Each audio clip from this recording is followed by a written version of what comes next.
Друзі, привіт! У цьому відео я вам покажу, як зробити ось такі чудові опори для рослин, які потрібно зробити один раз, а слугуватимуть вони вам вічно, тому що вони зроблені із поліпропіленових труб і при цьому коштують дуже дешево. Перший раз я такі опори робив ще у 2017 році, і з ними досі нічого не сталося. Сонце, дощ та морози цим опорам не страшні, а також вони добре витримують навантаження врожаєм. Підпишіться на мій канал і влітку самі побачите, як ці опори витримують врожай і як легко його буде збирати. І врожай буде чистий, тому що гілки не будуть під вагою врожаю падати на ґрунт. Для виготовлення опор я використовую поліпропиленову трубу діаметром 20 мм.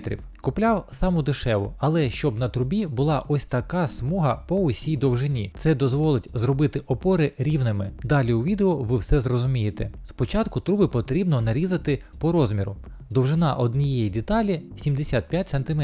Якщо опор потрібно багато, то щоб швидко розмітити розмір, беремо рівну дошку, упираємо в неї один край труби і відмічаємо розмір тільки на крайніх трубах. Потім беремо ще одну тонку, але рівну дошку, виставляємо її по відмітках і зразу розмічаємо усі труби. Так набагато швидше і рівніше. Тепер нарізаємо труби за допомогою ножиць для поліпропіленових труб. Також можна використовувати пилку по металу або кутову шліфмашину, але ножицями швидше і рівніше. Для виготовлення одного кола для опори знадобиться 4 деталі по 75 см. Загальна довжина окружності буде 3 метра, а діаметр кола буде приблизно 97 см.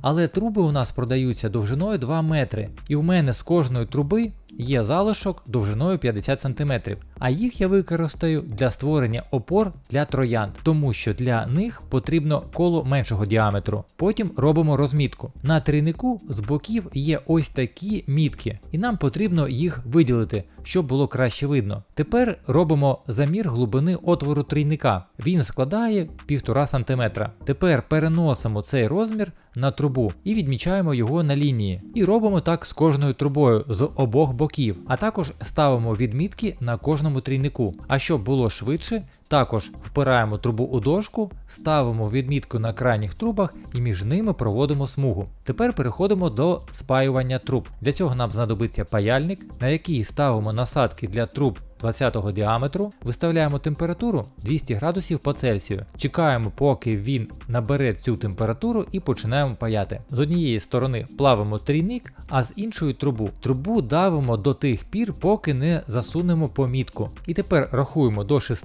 швидко знімаємо трійник і трубу, таким чином, щоб смуга на трійнику, яку ми поставили, збіглася зі смугою на трубі. Це дозволить нам зібрати рівне коло, і ніжки на опорі будуть рівно спрямовані вниз. І так спочатку з'єднуємо усі трійники з трубами з однієї сторони і даємо їм остигнути. Потім з'єднуємо між собою ці дві деталі з трійниками і також даємо остигнути. Тепер з'єднуємо між собою дві готові двійні деталі. Головне, завжди слідкуйте, щоб смуги і мітки співпадали, а також візуально рівняйте деталі, поки вони ще гарячі. Коли все спаяли, даємо заготовкам остигнути, а в цей час нарізаємо ніжки для опори. Оптимальна висота опори для кущів смородини складає 60 см від землі, тому я нарізаю труби для ніжок довжиною 80 см, щоб на 20 см заглибити їх у ґрунт. І тепер настає саме відповідальний момент. Потрібно з'єднати два кінця заготовок, щоб зробити рівне коло. Для цього потрібно підняти паяльник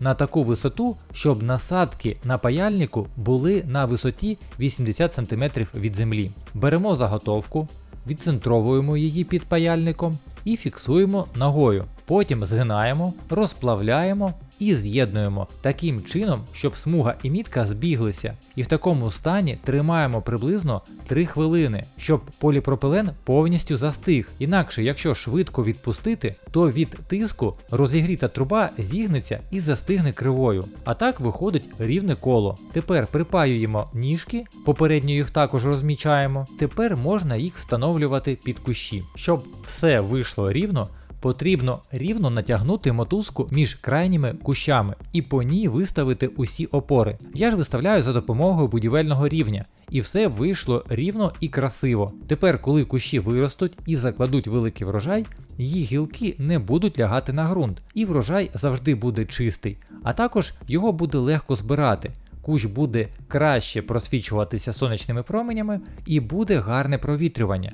Також такі опори красиво виглядають і прикрашають сад. Використовувати їх можна під любі кущі, і розмір можна зробити будь-який. Тому, якщо залишилися питання, задавайте їх у коментарях. Я вам бажаю вдалого дня і до зустрічі у нових відео.